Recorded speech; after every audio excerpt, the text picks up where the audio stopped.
देखिए हर खबर यहीं पर, सब्सक्राइब कीजिए TV9 भारतवर्ष।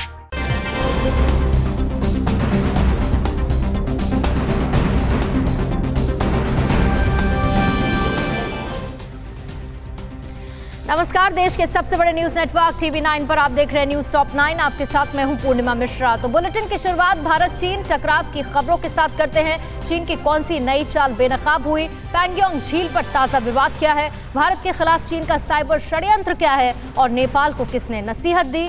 इन खबरों के साथ भारत चीन सीमा विवाद की 9 सबसे बड़ी खबरें देखते हैं न्यूज टॉप 9 भारत चीन टकराव। पूर्वी लद्दाख के कुछ नए हिस्सों में चीन की ओर से लामबंदी की जा रही है। इससे ये संकेत मिलता है कि चीन की people's liberation army Daulat Beg Oldi और देपसांग सेक्टर्स में नया मोर्चा खोल सकती है। पिछले दिनों चीनी बेस के पास कैंप और वाहन देखे गए हैं। चीन की ओर से ये बेस 2016 से पहले ही बनाए गए थे, लेकिन इस महीने सैटेलाइट तस्वीरों से पता चला है कि यहाँ पर नए शिविरों और वाहनों के लिए ट्रैक बनाए गए हैं। बातचीत से मामला सुलझाने की बात करने वाली चीन की चाल का पर्दाफाश हो गया है। एक सैटेलाइट इमेज से चीन की कथनी और करनी का फर्क सामने आ गया है। सैटेलाइट तस्वीरों में आशंका जताई गई है कि चीन की पीपल्स लिबरेशन आर्मी ने पैंगोंग झील इलाके में अपनी तैनाती बढ़ा दी है। चीन की सेना छोटे छोटे ग्रुपों में तैनात नजर आ रही है। ये तस्वीरें ओपन सोर्स इंटेलिजेंस एनालिस्ट डेट्रेस्फा ने जारी की है। चीन से टकराव के बीच लद्दाख में भारतीय सेना लगातार अपनी चौकसी बढ़ा रही है। ताजा तस्वीरें पैंगोंग त्सो की है, जहां इंडियन आर्मी बोट के जरिए पेट्रोलिंग कर रही है। करीब 14,500 फीट की ऊंची पहाड़ी पर मौजूद पैंगोंग झील के पास 8 पहाड़ियां हैं, जो कि हाथ की उंगलियों के आकार की हैं, और सीमा विवाद फिंगर 4 से लेकर फिंगर 8 तक है। भारत चीन टकराव के बीच कल दोनों देशों के बीच ज्वाइंट सेक्रेटरी लेवल की वर्चुअल मीटिंग हुई। गलवान झड़प के बाद ये पहली डिप्लोमेटिक बैठक थी, जिसमें लद्दाख सीमा पर तनाव खत्म करने के लिए उपायों पर विस्तार से बात हुई। भारतीय दल ने मैप के जरिए स्थिति को पेश किया। इस बीच चीन के रक्षा मंत्री ने कहा कि लद्दाख बॉर्डर पर शांति भारत पर निर्भर करता है। सीमा टकराव के बीच चीन ने भारत के खिलाफ साइबर अटैक का षड्यंत्र रचा है। साइबर थ्रेट इंटेलिजेंस फर्म साइफर्मा के मुताबिक चीन ने 1 महीने में साइबर अटैक 200% बढ़ा दिए हैं। गलवान संघर्ष के बाद भारत मुख्य टारगेट है। महाराष्ट्र साइबर डिपार्टमेंट ने बताया कि पिछले 4-5 दिनों में चीनी हैकर्स ने 40,300 बार साइबर अटैक की कोशिश की। चीन के हैकर्स मुख्य तौर से PSU को निशाना बना रहे हैं, जिसमें इंफॉर्मेशन इंफ्रास्ट्रक्चर और बैंकिंग नेटवर्क है। चीन के खिलाफ दुनिया भर में भारतीयों का गुस्सा फूटा है। ये तस्वीरें कनाडा के वैंकूवर की है, जहां भारतीय समुदाय के लोगों ने चीनी दूतावास के बाहर प्रदर्शन किया। इन्होंने LAC पर तनाव बढ़ाने के लिए चीन को जिम्मेदार बताते हुए नारेबाजी की। पोस्टर पर लिखा था, चीन पीछे जाओ। चीन की बीन पर सांप की तरह नाचने वाले नेपाल को तिब्बत ने चेतावनी दी है। तिब्बत के प्रेसिडेंट इन एग्जाइल लोब्सोंग सेंगे ने कहा कि चीन ने जो हाल तिब्बत का किया वो नेपाल का भी होगा। सेंगे ने चीन पर भारत नेपाल रिश्ते बिगाड़ने का आरोप लगाया। लोब्सोंग सेंगे ने कहा कि चीन की सेना गहरी साजिश रच रही है। उन्होंने दावा किया कि चीन ने नेपाल को लुभाने के लिए $500 मिलियन की मदद का झांसा दिया है। इतना ही नहीं, खुद नेपाल में भी चीन के खिलाफ बगावत शुरू हो गई है। नेपाल की कृषि मंत्रालय की रिपोर्ट के मुताबिक देश के कुल 10 जगहों पर चीन ने कब्जा कर लिया है। यही नहीं, पेइचिंग ने 33 हेक्टेयर की नेपाली जमीन पर नदियों की धारा बदलकर प्राकृतिक सीमा बना दी है और कब्जा कर लिया है। नेपाल की विपक्षी पार्टी नेपाली कांग्रेस ने संसद के निचले सदन में चीन के अतिक्रमण को रेगुलेट करने की मांग करते हुए प्रस्ताव दिया है।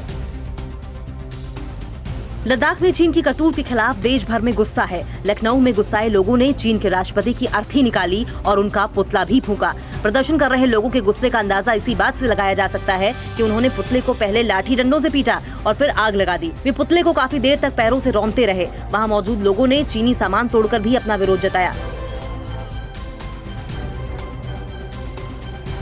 केंद्रीय मंत्रिमंडल ने कहा, अब RBI की निगरानी में रहेंगे सभी कोऑपरेटिव बैंक। प्रधानमंत्री मोदी कल करेंगे CM योगी के मिशन रोजगार का आगाज। पाकिस्तान को FATF ने फिर से दिया झटका। देश से जुड़ी हुई बड़ी खबरों के लिए देखिए टॉप 9 राशि।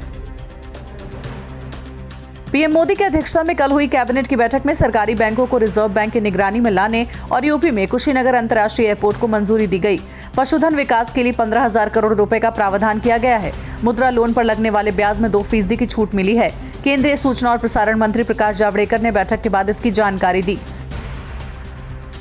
पीएम नरेंद्र मोदी कल यूपी में 1.25 करोड़ लोगों को रोजगार देने के कार्यक्रम में वीडियो कॉन्फ्रेंसिंग के जरिए शामिल होंगे। साथ ही 6 जिलों के लाभार्थियों से बातचीत भी करेंगे। देश में लॉकडाउन के बाद 1.25 करोड़ लोगों को रोजगार देने वाला ये सबसे बड़ा कार्यक्रम होगा।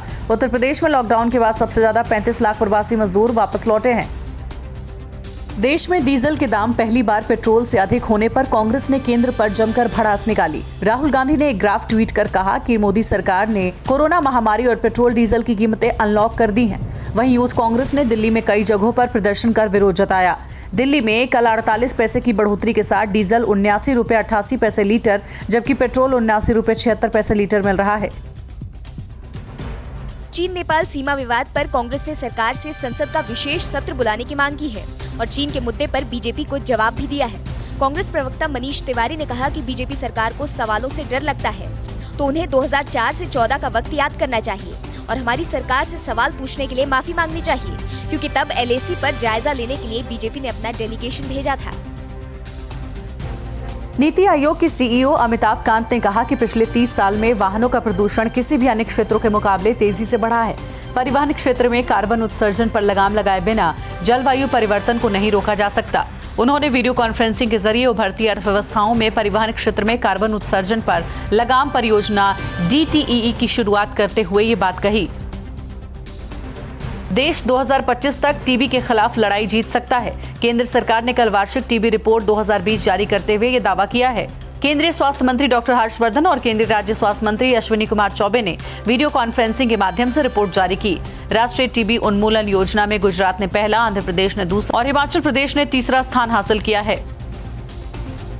केंद्रीय राज्य मंत्री डॉक्टर जितेंद्र सिंह ने जम्मू कश्मीर के उधमपुर में देविका नदी पर बने पुल का उद्घाटन किया। एमएच चौक पर आयोजित वर्चुअल उद्घाटन कार्यक्रम में दिल्ली से इस पुल का उद्घाटन किया गया। केंद्रीय राज्य मंत्री ने कहा कि यह पुल यातायात की समस्या को हल करने में गेम चेंजर सिद्ध होगा। इसके लिए सैन्य काफिलों के वाहन भी आसानी से गुजर सकेंगे। असम में पिछले कई दिनों से लगातार हो रही बारिश से 5 जिलों में बाढ़ जैसे हालात बन गए हैं और 38,000 से ज्यादा लोग बाढ़ से प्रभावित हैं। बाढ़ की चपेट में आने से अब तक 14 लोगों की मौत हो चुकी है। मानसून की दस्तक के साथ ही असम में कई दिनों से लगातार तेज बारिश हो रही है, जिसकी वजह से नदी और नाले उफान पर हैं। बाढ़ की वजह से कई जिलों का संपर्क आपस में टूट चुका है। आतंकवाद के मुद्दे पर पाकिस्तान को FATF से फिर झटका मिला है। पाकिस्तान को ग्रे लिस्ट में ही रखने का फैसला किया गया है, क्योंकि वो लश्कर-ए-तैयबा और जैश-ए-मोहम्मद जैसे आतंकी संगठनों को पहुंचने वाली फंडिंग पर नकेल नहीं कस पाया है। अमेरिका ने भी अपने रिपोर्ट में पाकिस्तान को भारत, अफगानिस्तान और श्रीलंका में आतंकी हमले करने वाले संगठनों का पालनहार बताया है। बीते 24 घंटे में देश में क्या है कोरोना वायरस का ताजा अपडेट। किस राज्य में 31 जुलाई तक लॉकडाउन बढ़ाया गया और इसरो के अभियान पर कोरोना ने कैसे असर डाला। कोरोना से जुड़ी हुई सभी बड़ी खबरों के लिए देखिए टॉप 9 कोरोना। देश में कोरोना संक्रमितों की संख्या में प्रतिदिन रिकॉर्ड बढ़ोतरी हो रही है। कल 16,868 नए मरीज सामने आए और देश भर में कुल संक्रमितों की संख्या बढ़कर 4,72,985 हो गई। 24 घंटे में 424 लोगों की मौत हुई। इन सब के बीच राहत की बात यह है कि कल 13,089 मरीज ठीक होकर घर लौट गए। इस तरह कुल 2,71,000 से ज्यादा मरीज ठीक होकर घर लौट चुके हैं। तमिलनाडु में कोरोना संक्रमितों की संख्या 67,000 के पार पहुंच गई है। कोरोना संक्रमितों के आंकड़ों के लिहाज से तमिलनाडु देश भर में महाराष्ट्र और दिल्ली के बाद तीसरे नंबर पर है। यहां कल 2,865 नए मामले सामने आए और कोरोना संक्रमितों की कुल संख्या बढ़कर 67,468 हो गई है। राहत की बात यह है कि संक्रमित मरीजों के स्वस्थ होने की दर करीब 56% है, जबकि मृत्यु दर महज 1.28% है। गुजरात में कोरोना संक्रमितों की संख्या 29,000 के पार पहुंच गई है। कल कोरोना के 572 नए केस सामने आए, वहीं 25 लोगों की मौत भी हो गई। राज्य में कोरोना से 1,736 लोगों की मौत हो चुकी है। वहीं राजस्थान में कल कोरोना के 382 नए केस मिले और राज्य में कोरोना संक्रमितों का आंकड़ा 16,000 से ज्यादा हो गया। राहत की बात यह है कि राज्य में एक्टिव केसों की तादाद 3,000 ही है। ममता सरकार ने पश्चिम बंगाल की लॉकडाउन 31 जुलाई 2020 तक के लिए बढ़ा दिया है। इस दौरान पहले की तरह जारी कुछ निश्चित छूट बरकरार रहेगी। इससे पहले राज्य के शिक्षा मंत्री पार्थ चटर्जी ने भी राज्य में स्कूल, कॉलेज और विश्वविद्यालयों को आगामी 31 जुलाई तक बंद रखने की घोषणा की है। पश्चिम बंगाल में कोरोना संक्रमितों की संख्या 15,173 हो गई है। इसमें से 591 लोगों की मौत हो चुकी है। दिल्ली को कोरोना वायरस से निजात दिलाने के लिए घर घर सर्वे का काम शुरू हो चुका है। कल सिविल लाइन स्थित मजनू का टीला इलाके में प्रशासन की टीम ने जाकर लोगों से पूछताछ की, बुखार या सांस के रोगियों का पता लगाया। अगर ऐसे लोग मिलते हैं तो एंटीजन किट्स के जरिए उनकी जांच की जाएगी। दिल्ली में कोरोना की बढ़ती रफ्तार के चलते 6 जुलाई तक हर घर की स्क्रीनिंग की जा रही है। कोरोना वायरस के लिए पतंजलि की कोरोनिल दवा लॉन्च होते ही विवादों में घिर गई है। आयुष मंत्रालय से दवा के प्रचार पर रोक के बाद पतंजलि ने एक रिपोर्ट भेजी है, जिसमें बताया गया है कि कोरोनिल का गंभीर मरीजों पर ट्रायल नहीं हुआ है। उत्तराखंड की आयुर्वेद ड्रग्स लाइसेंस अथॉरिटी ने भी पतंजलि को नोटिस जारी कर इम्यूनिटी बूस्टर दवा के लिए लाइसेंस पर कोरोना की दवा बनाने को लेकर जवाब मांगा है। कोरोना महामारी के बीच घोषित लॉकडाउन का असर भारतीय अंतरिक्ष अनुसंधान संगठन यानी इसरो पर भी पड़ा है। इसरो प्रमुख के सिवन ने कहा है कि लॉकडाउन की वजह से अंतरिक्ष में मानव को भेजने वाले मिशन गगनयान और चंद्रयान 3 अभियान में देरी होगी। इसके अलावा ऐसे 10 अंतरिक्ष अभियान डिस्टर्ब हुए हैं जिनके इस साल होने की योजना थी।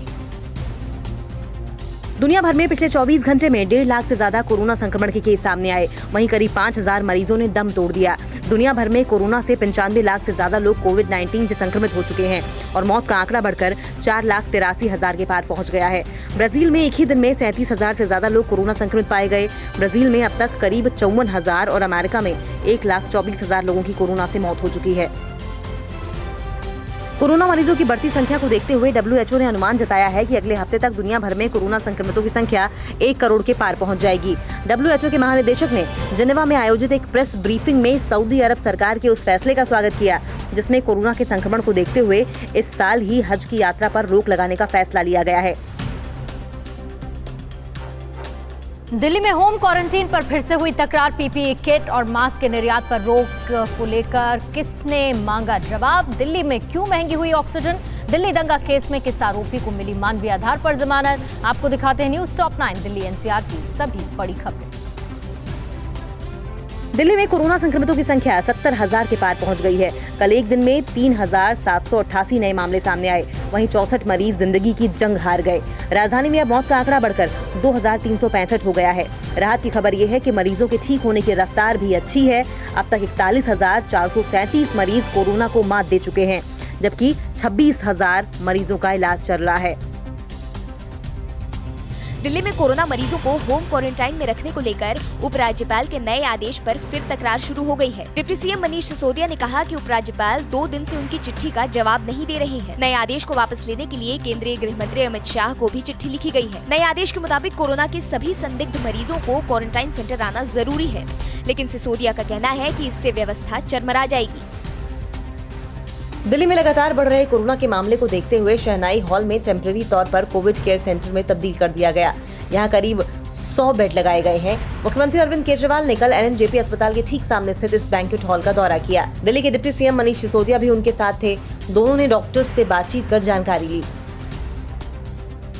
पीपीई किट और मास्क के निर्यात पर सरकार की रोक के खिलाफ दायर याचिका पर दिल्ली हाईकोर्ट ने नोटिस जारी किया है। हाईकोर्ट के नोटिस पर वाणिज्य और उद्योग मंत्रालय, विदेश व्यापार निदेशालय, विदेश मंत्रालय और दिल्ली सरकार को जवाब देना है। याचिका में कहा गया है कि निर्यात पर लगी रोक से कंपनियों को घाटा हुआ और मजदूरों की मेहनत पर पानी फिर गया। मामले की अगली सुनवाई 10 जुलाई को होगी। दिल्ली में कोरोना के बढ़ते मामलों के साथ ही ऑक्सीजन सिलेंडर की मांग में तेजी आई है। इसके चलते कीमतें भी करीब 1.5 गुनी हो गई हैं। दिल्ली सरकार ने हाल ही में अपने सभी कोरोना अस्पतालों के बेड पर ऑक्सीजन की सुविधा मुहैया कराने का फैसला लिया। इससे अस्पतालों में तो ऑक्सीजन सिलेंडर की मांग बढ़ी है। घर पर रहकर इलाज करवा रहे मरीज भी ऑक्सीजन सिलेंडर खरीद रहे हैं। दिल्ली से सटे यूपी के गौतम बुद्ध नगर में भी कोरोना कहर थमता दिखाई नहीं दे रहा है। कल यहाँ कोरोना वायरस के 94 नए मामले सामने आए। वहीं संक्रमण की वजह से अब तक 19 लोगों की मौत हो चुकी है। गौतम बुद्ध नगर जिले में कोरोना के 1,669 मरीज सामने आए हैं। इसमें से 996 लोग इलाज के बाद ठीक होकर घर जा चुके हैं। 654 मरीजों का यहाँ के विभिन्न अस्पतालों में इलाज चल रहा है। प्रतिदिन बढ़ते पेट्रोल डीजल के दामों के विरोध में कल कांग्रेस कार्यकर्ताओं ने नोएडा में अर्धनग्न होकर प्रदर्शन किया और बीजेपी सरकार को हर मोर्चे पर विफल बताते हुए जमकर नारेबाजी भी की। प्रदर्शनकारियों ने कहा कि देश में बेरोजगारी बढ़ती जा रही है। ऐसे में पेट्रोल, डीजल और बिजली समेत अन्य चीजें महंगी होने के कारण लोगों की कमर टूट रही है। दिल्ली दंगों की आरोपी और जामिया मिलिया इस्लामिया विश्वविद्यालय की छात्रा सफूरा जरगर को तिहाड़ जेल से रिहा कर दिया गया। सफूरा प्रेग्नेंट है और दिल्ली हाईकोर्ट ने कल उन्हें मानवता के आधार पर 10,000 के मुचलके पर जमानत दी है। अदालत ने निर्देश दिया है कि वो दिल्ली से बाहर नहीं जा सकती। इसके लिए पहले उसे अनुमति लेनी होगी। दिल्ली में तय समय से 3 दिन पहले ही कल मानसून ने दस्तक दे दी है। दिल्ली और उसके आसपास के इलाकों में झमाझम बारिश के बाद लोगों को गर्मी और उमस से राहत मिली। तापमान में कई डिग्री सेल्सियस की गिरावट दर्ज की गई। राजधानी क्षेत्र के अलावा उत्तर प्रदेश के कुछ इलाकों और पश्चिमी हिमालयन क्षेत्रों में आज भी बारिश का अनुमान है। महाराष्ट्र में 1,42,000 के पार पहुंचा कोरोना का आंकड़ा, तो मुंबई में 120 मौत हुई। महाराष्ट्र में बीजेपी एनसीपी के पीछे छिड़ा है सियासी संग्राम। किस बीजेपी नेता ने शरद पवार की तुलना कोरोना से कर दी? इस बार कहां के किसानों के लिए अच्छी खबर है, आपको दिखाते हैं न्यूज टॉप 9 महाराष्ट्र। महाराष्ट्र में 24 घंटे में 3,889 नए कोरोना के केस मिले हैं, जबकि 208 लोगों की मौत हो गई है। राज्य में अब तक कोरोना वायरस की चपेट में आने से 6,739 लोग दम तोड़ चुके हैं। वहीं महाराष्ट्र में अभी 62,353 एक्टिव केस हैं। मुंबई की बात करें तो यहां पिछले 24 घंटे में 1,118 नए मामले सामने आए हैं, जबकि एक दिन में 120 लोगों की जान चली गई है। मुंबई में कुल मरने वाले मरीजों की संख्या का आंकड़ा 3,964 तक जा पहुंचा है। महाराष्ट्र में बीजेपी के एमएलसी गोपीचंद पडलकर ने एनसीपी प्रमुख शरद पवार के खिलाफ विवादित बयान दिया है, जिसके बाद एमएलसी गोपीचंद पडलकर के बयान पर पलटवार करते हुए एनसीपी नेता और उद्धव सरकार में मंत्री धनंजय मुंडे ने कहा है कि गोपीचंद पडलकर राजनीति में बने रहने के लिए ऐसा करते हैं, जबकि नवाब मलिक का कहना है कि पडलकर जैसे नेता को एनसीपी गंभीरता से नहीं लेती है। आपको बता दें कि बीजेपी एमएलसी गोपीचंद पडलकर ने अपने विवादित बयान में पवार की तुलना कोरोना से करते हुए कहा था कि शरद पवार कोरोना की तरह पूरे राज्य को संक्रमित कर रहे हैं। मुंबई में कोरोना संक्रमण को रोकने के लिए बीएमसी की ओर से मिशन यूनिवर्सल टेस्टिंग की शुरुआत की गई है। इसके लिए बीएमसी ने 1 लाख एंटीजन टेस्टिंग किट खरीदने का निर्णय लिया है। टेस्टिंग किट की सबसे खास बात यह है कि इससे महज 20 से 30 मिनट के अंदर जांच रिपोर्ट सामने आ जाती है, जबकि अभी के समय में जांच रिपोर्ट आने में 4 से 5 दिन लग जाते हैं। कोरोना से जहां देश और दुनिया बुरी तरह से प्रभावित है, वहीं मुंबई के वसे के एक नवविवाहित जोड़े ने दुनिया के सामने मिसाल पेश की है। दरअसल कोरोना की वजह से एरिक और मर्लिन ने सादगी से शादी करने का फैसला किया। हालांकि एरिक और मर्लिन अपनी शादी में 2000 लोगों को बुलाना चाहते थे, लेकिन महामारी के कारण उन्होंने अपने प्लान को बदला और 2 परिवारों के बीच अपनी शादी रचाई और समारोह टलने से बचे पैसों से 50 बेड खरीदकर क्वारंटीन सेंटर में दान कर दिया। तस्वीर महाराष्ट्र के सिल्लोड की है, जहां की सड़कों और गलियों को सैनिटाइज किया जा रहा है। इस दौरान पूर्व मंत्री सिल्लोड के विधायक अब्दुल सत्तार खुद अपने हाथों से इलाके को सैनिटाइज करते दिखे। सिल्लोड शहर में हाइपोक्लोराइड के छिड़काव के बाद अब्दुल सत्तार ने लोगों को संबोधित भी किया और जानलेवा बीमारी कोरोना से बचने की नसीहत भी दी। नासिक में हुई अच्छी बारिश से किसानों के चेहरे खिले हुए हैं। अच्छी बारिश की वजह से किसान अपने अपने खेतों में बुआई कर रहे हैं। कृषि विभाग के मुताबिक जिले में अब तक 2,18,043 हेक्टेयर खेतों में बुआई की जा चुकी है। इसके लिए किसानों को बीज भी दिए जा चुके हैं। जिला कृषि विभाग के अधिकारी के मुताबिक अच्छी खेती के लिए जून के महीने में औसतन बारिश 174.4 मिलीमीटर की जरूरत होती है। वहीं अब तक 171.63 मिलीमीटर बारिश दर्ज की जा चुकी है। औरंगाबाद शहर के चिड़ियाघर में गुर्दे की बीमारी से पीड़ित एक बाघिन की बुधवार को सुबह मौत हो गई। चिड़ियाघर में जिस बाघिन की मौत हुई है उसका नाम करीना था और बाघिन की उम्र 6 साल थी। अधिकारियों के मुताबिक बाघिन का कोरोना टेस्ट भी कराया गया, लेकिन रिपोर्ट आने से पहले ही बाघिन की मौत हो गई। चिड़ियाघर कर्मचारियों का कहना है कि बाघिन ने 21 जून से खाना पीना छोड़ दिया था। मुंबई में कोरोना के तेजी से बढ़ते मामलों को देखते हुए लालबाग इलाके की सभी दुकानों को 5 दिनों के लिए बंद कर दिया गया है। पिछले 48 घंटे में लालबाग इलाके में कोरोना के 7 नए मरीज मिलने के बाद कोरोना संक्रमण के फैलाव को रोकने के लिए इलाके की 300 दुकानों को 5 दिनों के लिए बंद कर दिया गया है। लालबाग इलाके में अब तक 3,556 कोरोना संक्रमित मरीज मिले हैं। महाराष्ट्र के ठाणे में भी युवक की पिटाई का वीडियो सामने आया है। इलाके में दबदबा बनाए रखने के लिए कुछ गुंडे युवक के कपड़े उतरवाकर उसकी पिटाई करते दिख रहे हैं। गुंडों की धमकी से डरे पीड़ित युवक ने पुलिस में शिकायत नहीं की थी, लेकिन वीडियो वायरल होने के बाद पुलिस ने 5 आरोपियों के खिलाफ केस दर्ज कर 2 को गिरफ्तार कर लिया है। यूपी में क्या है कोरोना का हाल? प्रियंका ने क्यों किया योगी सरकार पर वार? किस नेता के आगे तेजस्वी झुके? किसकी टली आरजेडी में एंट्री? उत्तर प्रदेश और बिहार से जुड़ी हुई बड़ी खबरों के लिए आपको दिखाते हैं टॉप 9 उत्तर प्रदेश बिहार। उत्तर प्रदेश में कोरोना के मामले लगातार बढ़ रहे हैं। यहाँ 24 घंटे के अंदर 664 नए मरीज मिले हैं, जबकि संक्रमितों की संख्या 19,500 से ज्यादा हो गई है। वहीं 12,000 मरीज ठीक भी हो चुके हैं। इस बीच कोरोना के लगातार बढ़ते मामलों पर कांग्रेस महासचिव प्रियंका गांधी ने योगी सरकार को घेरते हुए दावा किया है कि देश के सबसे अधिक मृत्यु दर वाले जिले में 4 जिले यूपी के हैं, जबकि 60% मरीज सिर्फ 22 जिलों में बढ़ गए हैं। भ्रष्टाचार के खिलाफ सीएम योगी की जीरो टॉलरेंस नीति के तहत विजिलेंस विभाग ने हेल्पलाइन शुरू की। अब किसी सरकारी कर्मचारी के रिश्वत मांगने पर लोग सीधे हेल्पलाइन पर शिकायत कर सकेंगे। हेल्पलाइन नंबर 9454401866 पर कॉल कर लोग अपनी शिकायत दर्ज करा सकेंगे। यूपी सतर्कता आयोग की निदेशक पीवी रामा शास्त्री ने कहा कि हेल्पलाइन के जरिए रिश्वतखोरी की शिकायतों पर तुरंत कार्रवाई की जाएगी। उत्तर प्रदेश के अम्बेडकर नगर जिले में 14वें वित्त के बजट में एक बड़ा घोटाला सामने आया है। मामला कटेहरी विकास खंड का है, जहां कटेहरी पंचायत के एडीओ के साथ और 2 ग्राम पंचायत अधिकारियों पर सरकारी धन के दुरुपयोग का मामला दर्ज किया गया। जिलाधिकारी के मुताबिक तीनों कर्मचारियों के खिलाफ केस दर्ज कर जाँच शुरू कर दी गई है। बताया जा रहा है कि तीनों की मिलीभगत से 96 लाख रुपए का गबन किया गया है। एक और जहां कोरोना का संक्रमण लगातार बढ़ रहा है, वहीं मथुरा डिस्ट्रिक्ट जेल में अनोखी पहल की गई है। महामारी के संक्रमण को रोकने के लिए सजा काट रहे कैदी दिन रात मेहनत कर फेस शील्ड बना रहे हैं, जिन्हें अलग अलग पुलिस विभाग के कार्यालयों में भेजा जाएगा। जेल अधिकारी के मुताबिक जो शील्ड मार्केट में बेची जा रही है, उससे इन शील्डों की क्वालिटी काफी बेहतर है और इन्हें मार्केट रेट से कम में बेचा जाएगा। यूपी के अलीगढ़ से महिला की पिटाई का हैरान करने वाला वीडियो सामने आया है, जिसमें एक छोटे से बच्चे के सामने महिला की पिटाई हो रही है। बच्चा चिल्ला रहा है पर बाप को रहम नहीं आ रहा। महिला हाथ जोड़कर गिड़गिड़ा रही है और बच्चे को पकड़ने की कोशिश कर रही है, लेकिन पति बेरहमी की हद पार कर रहा है। वीडियो वायरल होने के बाद पुलिस ने आरोपी पति को गिरफ्तार कर लिया है। लॉकडाउन के बाद बिहार के सीएम पहली बार पटना से बाहर निकले और मधुबनी का दौरा किया। दरअसल मधुबनी जाकर सीएम नीतीश कुमार ने भारत नेपाल सीमा पर बने बांध का जायजा लिया। पिछले साल आए प्रलयकारी बाढ़ की वजह से जयनगर का ये बांध पूरी तरह क्षतिग्रस्त हो गया था, जिसके मरम्मतीकरण का काम नीतीश कुमार की निगरानी में चल रहा था।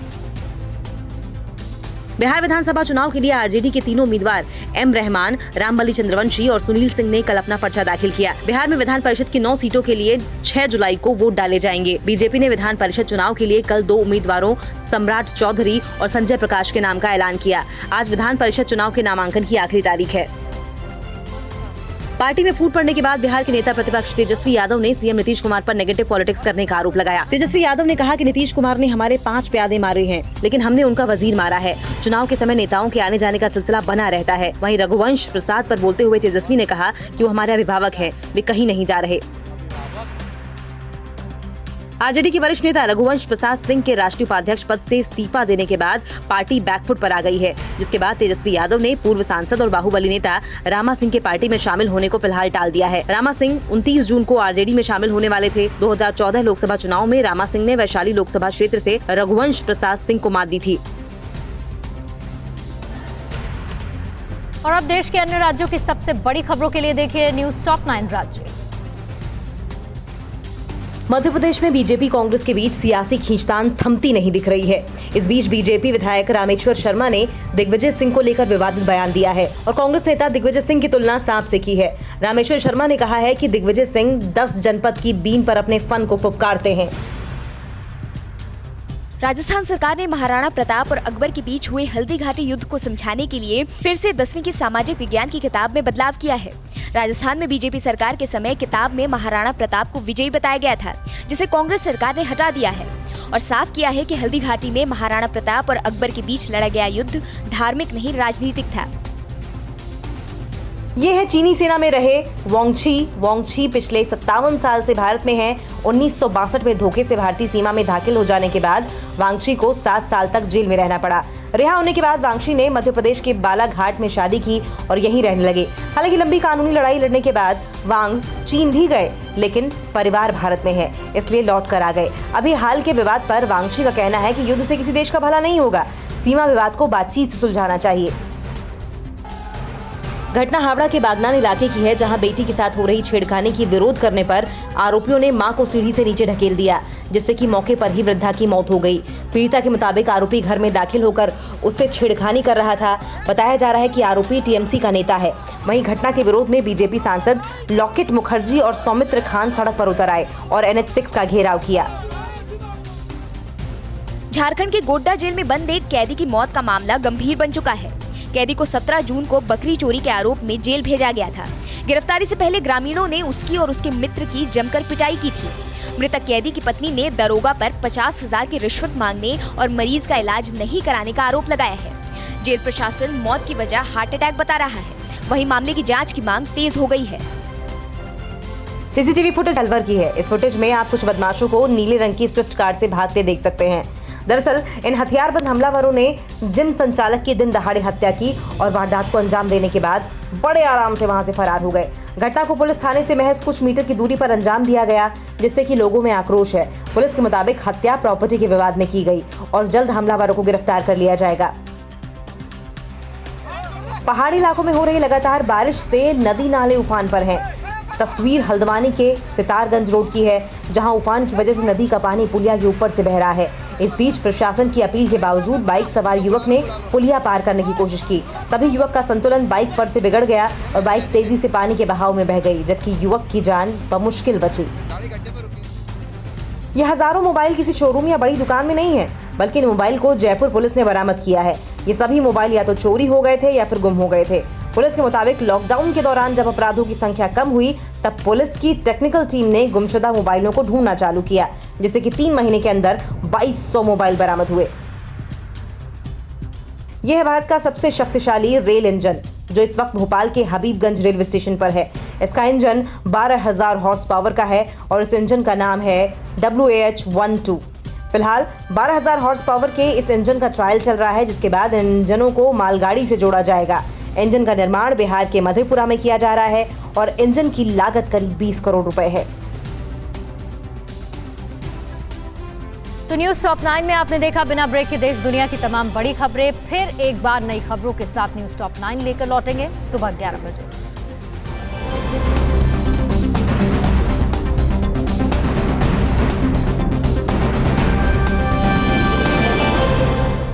परवाह देश की, सोमवार से शुक्रवार रात 10 बजे TV9 भारतवर्ष पर।